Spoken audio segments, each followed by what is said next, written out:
Welcome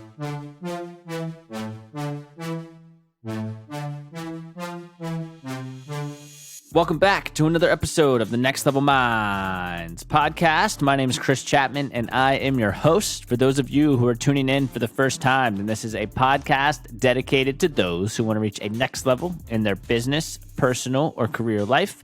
Every other week, I'm blessed to sit down with a fully qualified guest, entrepreneur, content creator, or mover and shaker in their industry and walk through their story of how they have gotten from point A to point B and overcame various adversities along the way.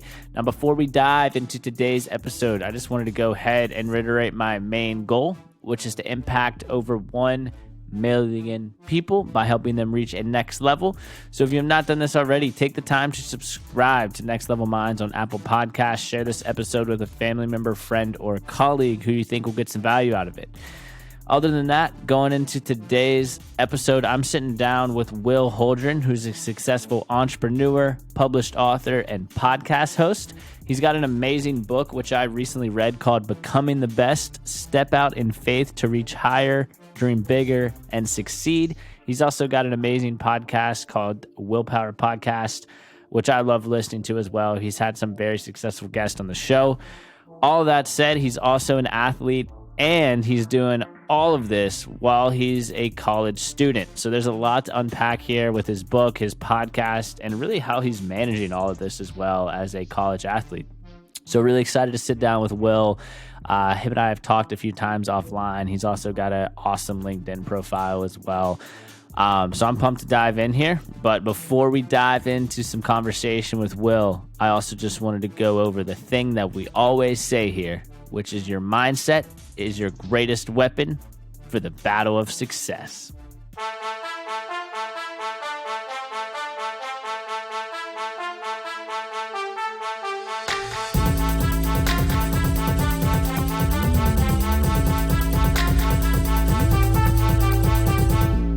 Well, thanks for hopping on the Next Level Minds podcast today.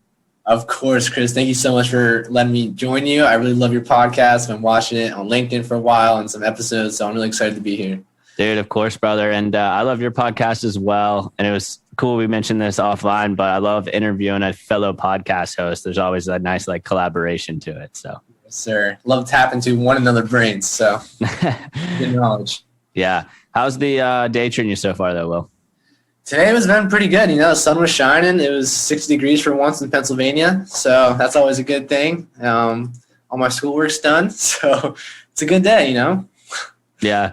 What's a typical Tuesday look like for you in college, though, by the way? Tuesday is my nice days. I have one class at 2 p.m., but instead of sleeping in to 10 a.m. or 11 a.m., I'm usually up by 7:30. I usually get my day going by doing some meditation kind of early on, posting on LinkedIn, and then I try to, kind of network for my podcast, reach out to some possible guests I want to have on, and then I try to grow some of my businesses for a couple hours during the day, do a couple hours of homework, and every now and then I'll have a basketball practice to sneak in there as well. But that's typically how my Tuesday would go. Dang, that's awesome. That's a lot of balancing, honestly, time management and everything. So. Yeah. Time management is huge, especially in college. There's a lot of opportunity to be able to waste your time. I see a lot of people around me that do waste their time, and I want to make sure that's not me, because I've seen so many people, especially people that I've interviewed, that have taken advantage of college and later dropped out of college. So hopefully that can happen, but we'll see what happens. But yeah, time management is crucial, and I definitely want to make sure I'm on the right track and not wasting any precious time. Yeah, totally agree. So you kind of just touched on this a little bit. Obviously, you're in college. You're explaining your Tuesday a little bit. But I know you're not like most college students, obviously, with your own podcast, Willpower Podcast, which is awesome, by the way. You have your own book, which I read.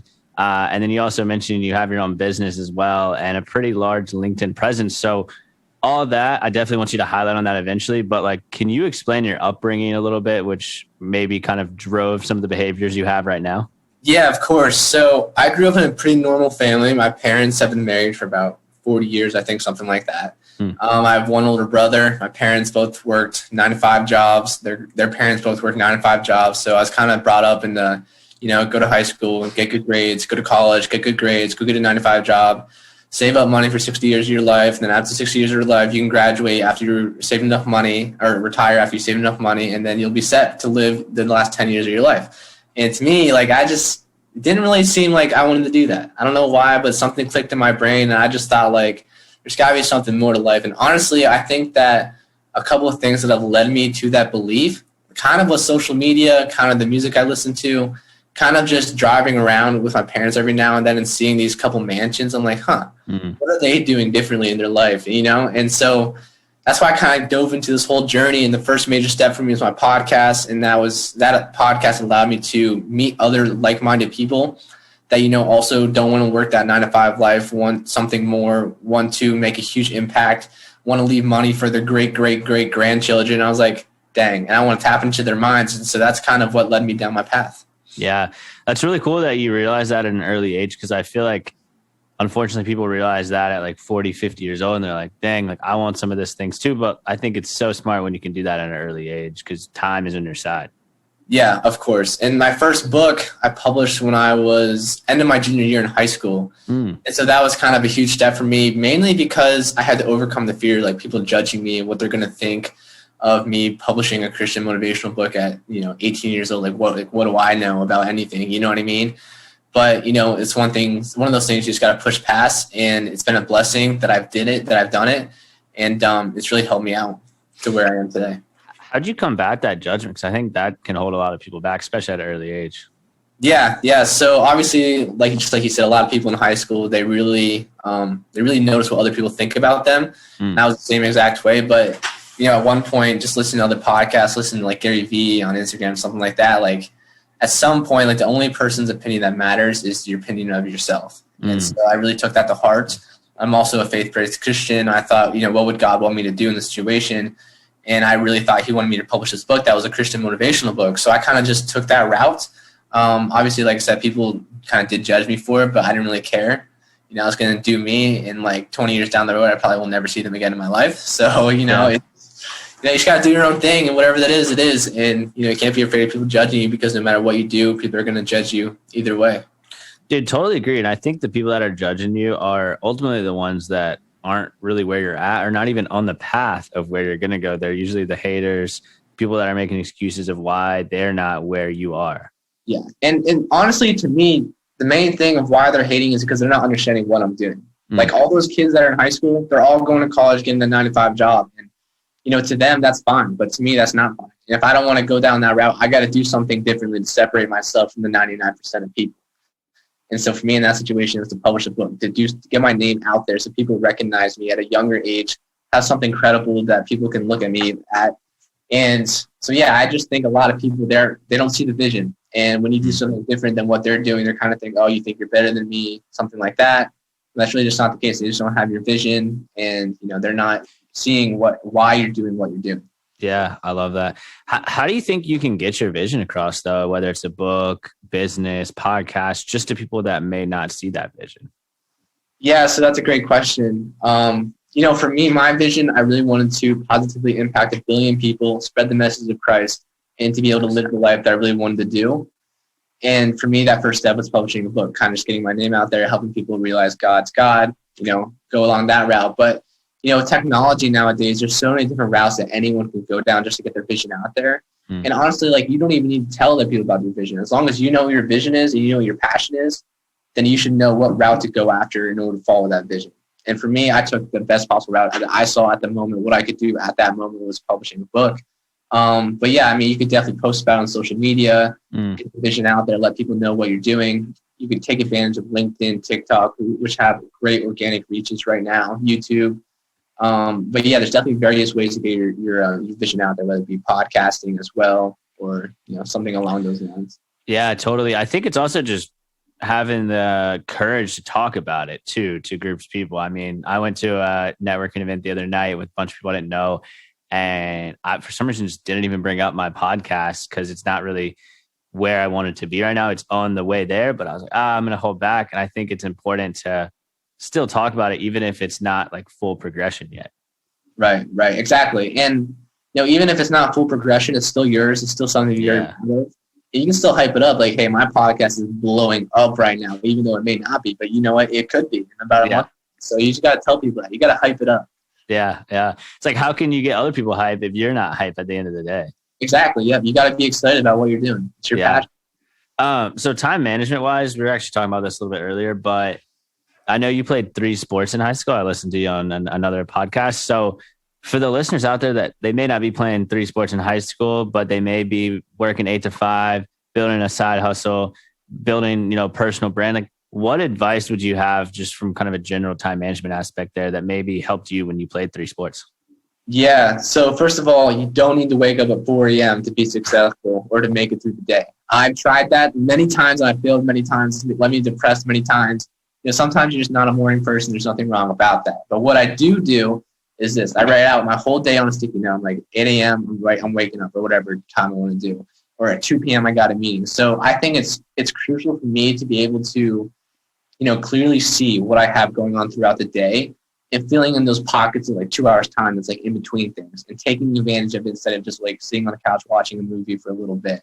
And, I have a clear list of like things I would need to do every day, whether it be reaching out to new people, networking with people, and I make sure I find 20 minutes to set aside. Now, maybe one day you're super busy, you can't do it during the middle of the day, then maybe you do have to wake up 20 minutes earlier, like at 6:30 or 6 o'clock or something like that, or stay up a little bit later. But the key thing for me, for my time management, how I've been so successful with it in my eyes, is just writing it out, planning it out the night before, the day of, and just making sure that I accomplish everything that I need to get done.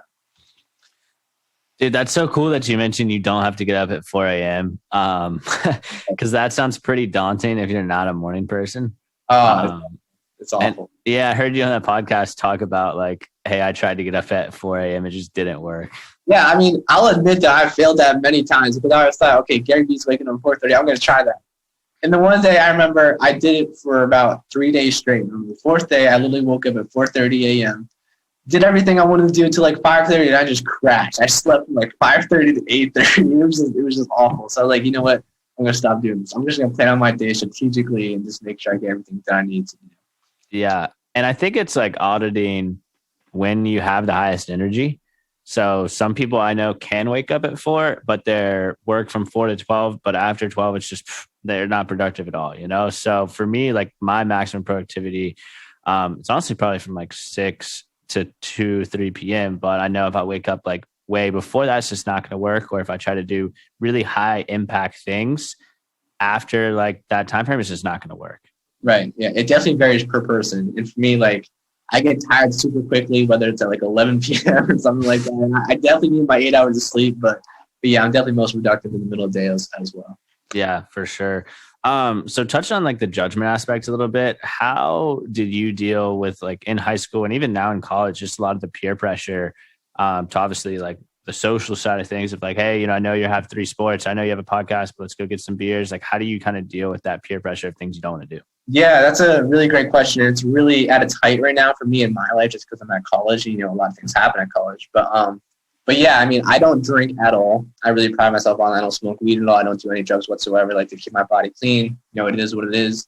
I like to get high off my own energy. But there's definitely many times where people's like, yo, we'll just take this quick drink and let's try this weed brownie, something like that. But for me, it just comes down to morals and what I truly believe in. And like I said, like everyone's different. Everyone has different morals. And for me, that's just not in my morals. I don't want to do that. And so I'm at a point where I'm comfortable enough to tell them that. And I'm comfortable in my own skin. So I'm like, hey, I don't want to do that. It's whatever. And so they kind of have to deal with that. And whether or not they judge me or not, that's their fault. That's not my fault. And, the next day I'm going to be confident because I did do what I wanted to do. And I stood up for what I thought was right. And like I said, like people aren't really going to get what you're doing, why you do what you do, but that's not their issue. Your issue is that, you got to be confident. You got to really believe in what you want to do. And if you don't want to smoke weed, and don't let anyone change that value. And if they do try to change that, then they're not your friend. You need to get rid of them because there's are people that will stick with you that do believe in what you believe in. So you got to find those people and kind of find that path. Dude, that's awesome. I love it's kind of like find your tribe, find those 5 or 10 people that are helping to move you forward. Yeah, exactly. Yeah. And it's like, kudos to you, honestly, for having that courage to stick with the morals. Cause I graduated in 2018 and like, it gets tough with the peer pressure. And it's easy to go into, especially if everyone around you is like, just do it, Yeah, for sure. And, you see them not getting in trouble and you're like, okay, maybe it is okay just to do it like one time. But the thing is like, if you do it that one time, that breaks your whole moral code. And then you're like, then you just feel like battling inside because you're not confident in what you believe in. You're like, you're bending your boundaries. Like, is it okay to sleep in one day then? Like, is it okay to do it another night? You just don't know. And then it hurts your confidence and affects how you perform the next day. So I want to perform to my maximum ability. And I think that to do that, I'm not going to drink. I'm not going to smoke or do any drugs. Yeah. I love that. I love that you mentioned that. It's like that one time can really break it all together. I saw an Instagram post by Will Smith today, and he said, hey, don't quit one time, because that one time you're going to think that it's okay to obviously like keep quitting down the road for different aspects of things. Right. It's just like if you play a sport, like if you're supposed to be at practice at 6 a.m. and you show up at 6:01, then you're late. And then that affects your other life. Like, is it okay to show up late to the gym? Is it okay to show up late to your work? No, it's not. And you don't want to be that person that's known for showing up late. But if you show up early and you stay consistent on that schedule, then you know that you're going to go down the right path. And you know that you're doing what you need to be doing in order to be successful, whether it be sports, business, whatever. Yeah. That's really cool. There's a classic quote, to be on time is to be early, or something cheesy like that. So yeah, something like that. Yeah. Dude, let's dive into your book for a second. So you obviously shipped me a copy a few months ago, which thank you for that. As I mentioned before we started, read it over Christmas. Awesome book. Becoming the Best, and then it's Step Out in Faith to Reach Higher, Dream Bigger, and Succeed, which I really love that part as well. So first, like, could you elaborate a little bit, maybe in more detail, of just like what sparked you to say, hey, like, I want to write this book. I want to get this type of information out there, especially at such an early age. Yeah, honestly, first of all, thank you for reading my book. I really appreciate that. But I don't know why I wrote my book to begin with, to be honest with you. I just remember thinking that I need to do something to get my name out there in the entrepreneurial world. And I knew that I wanted to do something with God, something with Jesus, and something that I could actually afford. And the book was the thing that I fell upon. And, to me, it was just like, it's a statement. Like, I'm here for the long game. I'm going to write this book. It's going to be a great Christian motivational book. It really dives deep into my morals, what I believe, how I think other people should be living their lives. And, that kind of helped me go down that path as well. And I think that book was just a good testament that I have big things coming in the future. And, I think it helps other people as well. Like, if you're a struggling Christian, like, you want to step out in faith, reach high and succeed, then it's a good book for you to read. And honestly, it helped me as well to kind of, fall back on the book, when I'm feeling down, whenever I need like some motivation, like, you wrote this, you need to fulfill it now. Like, since it's like in writing, you got to perform it now. So that's kind of why I wrote it. But yeah, I like that too. It's kind of like, all right, you wrote the book obviously to inspire other people to succeed and have a bunch of cool, successful stories. And it's like, if ever you're slack and you're like, wait a second, like, I'm trying to inspire others, I need to like also inspire myself at the same time. Right. Because now you wrote it and like people are reading it and now they expect you to perform at that level constantly. So now it's a good like wall against your back. Like, you got to perform now, or else people are going to judge you. You're going to be a hypocrite because you're saying to do one thing and you're doing another thing. So. Yeah. Dude, how do you deal? We already talked about peer pressure, but how do you deal with kind of like the expectation pressure, especially like, I know you're an athlete and everything too. So.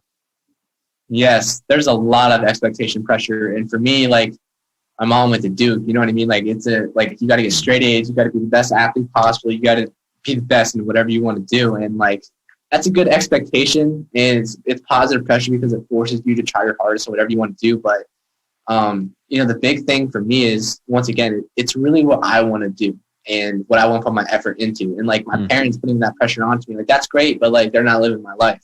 So they don't know like what I should be doing, and unlike I do, you know what I mean? Because it's my life. And so there's definitely a lot of expectation pressure, but once again, like, it just falls back on like, it's you.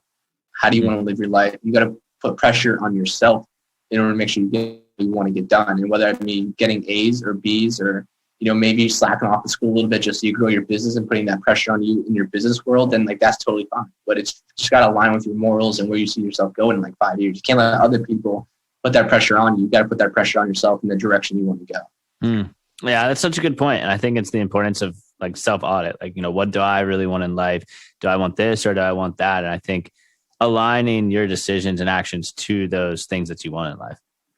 Right. And it just goes back to like, if both your parents are like engineers and putting that pressure on you to become an engineer, like, you got to decide, okay, do I really want to be an engineer? Do I want to do something differently? You got to be able to like accept or deny that pressure, or, do what you really want to do. Yeah, for sure. Dude, so something your book mentions is that, God has a plan for everyone. And that every successful person was once just a regular person, which I thought was a really cool concept to think about. So what is your advice just for those people out there that may just not believe that God has a plan for them, and they may also just not believe in themselves? Like, okay, this person, they're just successful. I don't think I can be successful like they are. Yeah, I always love talking about this, and God for sure definitely has a plan for everyone. I forget what the actual statistic is, but like the odds of you even being a human being are so low. Like it's unbelievably low. So like the fact that you're even here means that you're here for a purpose. And so I always love thinking about that. And it's just like, if I'm here for a purpose, I want to make sure I'm really living my life to my full potential and doing what I really want to be doing instead of letting other people decide my life for me. But yeah, definitely, there's a lot of successful people that have come from Christian backgrounds. And I really do believe that God has a path for everyone. And like I said in my book, everyone was once a no one. Me and you know what I mean? Like we're no ones from small towns, and now we're trying to do some big things. And, look in the future, like people we're interviewing, they're doing really great things. They came from the same backgrounds as us, they're doing the same things as us. It's just like a matter of time that we're going to be there. And to me, like the only way that I can fail is if I stop doing what I'm doing. And so like 5 years from now, I still may not be successful, but 10 years from now, I may be. And so, you got to keep that confidence in that belief that you can do it, which everyone can do it. But you just got to have confidence in yourself and be able to say that I'm going down the path I want to go down, and if I keep at it, I'm going to be successful. So yeah, that's confidence. Oh, that's so cool, because you literally only fail if you stop doing what you're doing, and I think people fail to realize that it's like only a failure if you quit. Right, exactly. So the one person I interviewed on my podcast, his name was Sam Bakhtiar. He's actually dead now. Rip to him, but he had a really great story. He came from Iran, immigrated here to USA. He was broke, and then his parents were like smugglers or something like that. But then like he kept at it, and then eventually like he met the right people. He finally started up his gyms. They failed like the first 5 years. He kept at it. Then eventually over time, it's successful. You just got to believe that over time, anything can happen. You can end up successful. Yeah. And I think it's looking up to people that maybe came from a similar background as you and saying, what, if they did it, I can do it too. Right. Finding those mentors. Mentors is another huge thing. That's another reason why I wanted to start my podcast, because I had no real mentors for like the entrepreneurial world or the world that I wanted to go into. Once I started my podcast, you're just finding people that are doing what you want to do. Like, and you're getting yourself belief because you're seeing that they're doing it and they're making a lot of money doing it and they're being successful and helping a lot of people. So I like just seeing that, like, it's so powerful because then that it's possible. Yeah. And it's once you start talking to these people, which I know you've definitely experienced this too with your podcast, you're like, wait a second, this guy or this girl that, has X amount of money and built X amount of businesses, they're kind of just like you and I at the end of the day when it comes to just their personalities and behaviors and stuff. So yeah, they're just nice people that want to help people. You know what I mean? Like whether 500 CEO, they just want to help you, then like that's super cool to me. And seeing that they're being a huge hit in the business world and they're still like on my podcast, like that's awesome to me. And that's the cool thing I like about your book about, the mentor side is you obviously have insights from like Kevin Durant, Mark Zuckerberg, Warren Buffett, all in this one book. And it's not just like 6 people in the tech industry or 7 people in the athlete industry. It's like 6, 7 people all across different industries, which I think is the coolest part of the book. Yeah, absolutely. I'm a huge believer that it's more who you know rather than what you know. And like in any industry, any great player, you can definitely see they had a really great mentor to help them out. And I really highly encourage everyone to find a mentor, no matter what industry you're going in. Like I said before the podcast even started playing, I got an internship from someone. He's like a huge mentor now because I want to go into the real estate field, and now he's that person that can help me with that. So, just got to find those people that can connect you to the right people and find people that can help you, that are willing to help you. Yeah. And I talk about this all the time, but people are really willing to help you. It may not seem like it, but especially like the very successful entrepreneurs, they want to give back because they remember what it was like in the scrappy phase. Right, exactly. I had this one guest, Mario Armstrong, on my podcast. He has this really cool TV show, but he was talking about this concept as well. And it's like, he's like, when people reach out to people that are like 30 years older than them, it's pretty likely that they're going to reach back out to you and help you just because you're not in competition with them. You know what I mean? Like if you're a younger age, you reach out to someone that's older than you, like they're going to help you just because you're not competing against them. But if you're like the same age, you wait to be the same age as them, then you're in competition, you're less likely to help. So you got to take advantage of it and reach out to people that are older than you that are willing to help you because there's definitely people out there. That's such a good point. It's like they're not in as much competition as another, 50-year-old versus, a 22-year-old reaching out to them for advice. Right. Yep. Yeah, I like that. Like a younger version of them when they were younger. Yeah. I had a CEO tell me that the other day, like, hey, like, how old are you? And I told him 25. He's like, man, you literally remind me of who I was at 25 years old. I was like, wow, that's like a really good feeling when it comes to behaviors and habits. Yep. And you see how they turned out. And now you say, okay, I'm going to turn like that now if I stay down this path. Yeah. And speaking of leaders like that, another concept you mentioned in your book is that leaders are readers. So like how important, in your opinion, is this whole kind of personal development into your life?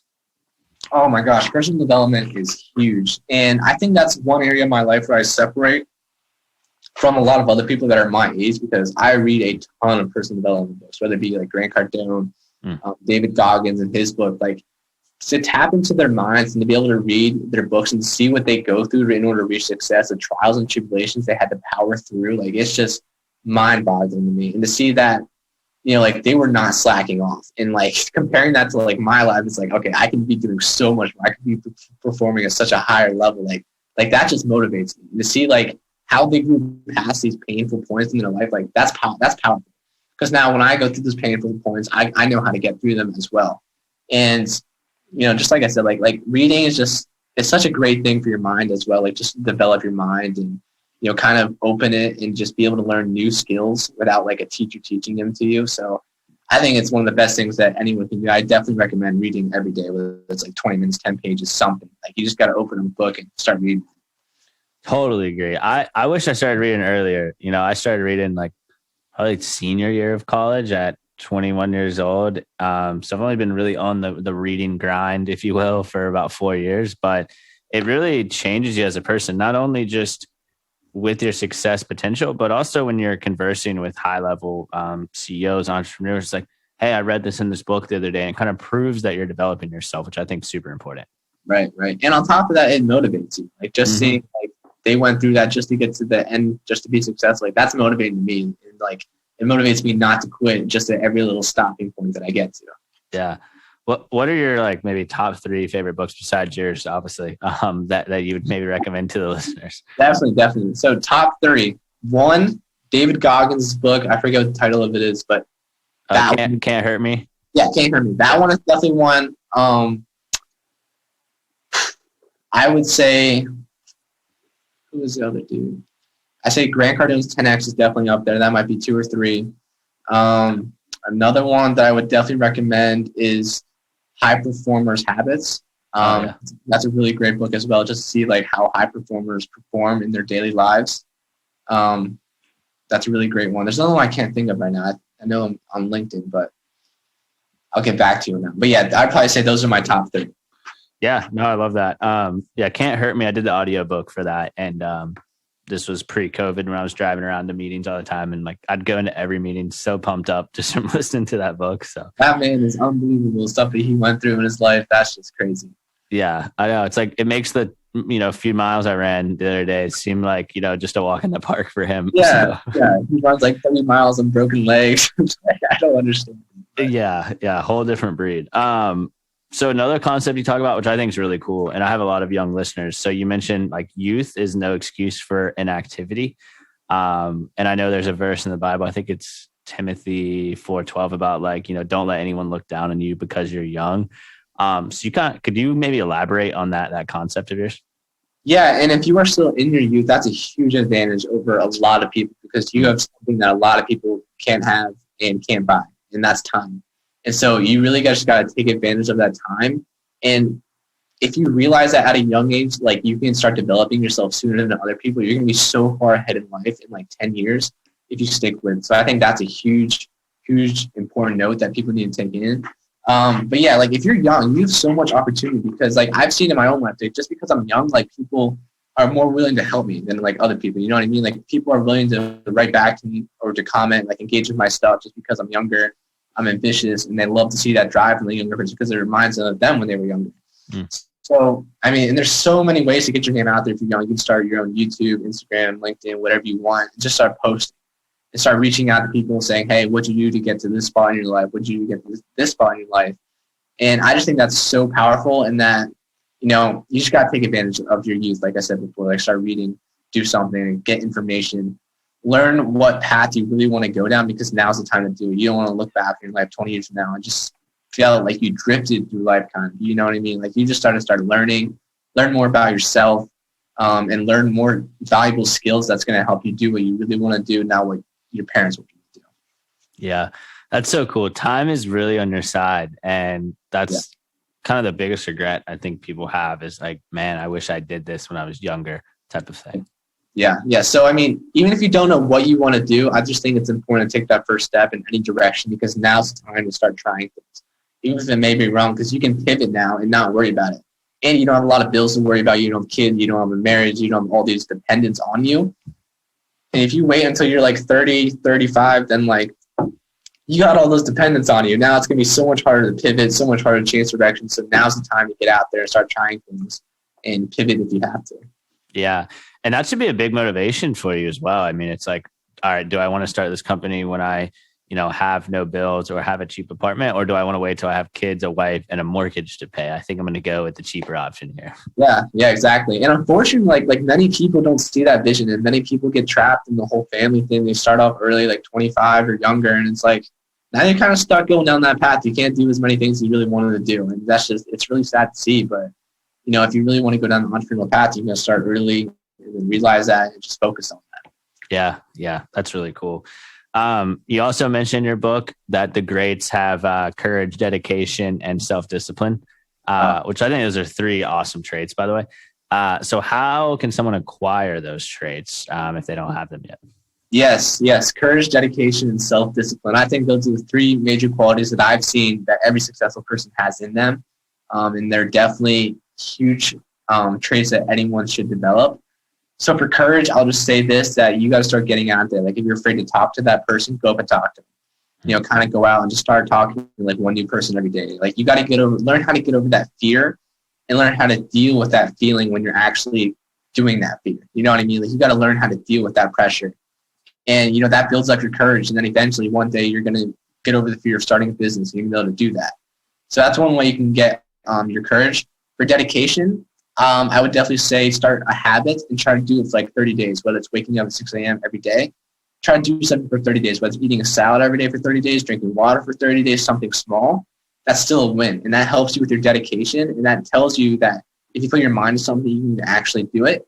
And like I said, 10 years from now, that could translate into starting a business, reaching out to 20 different clients every day, which is huge.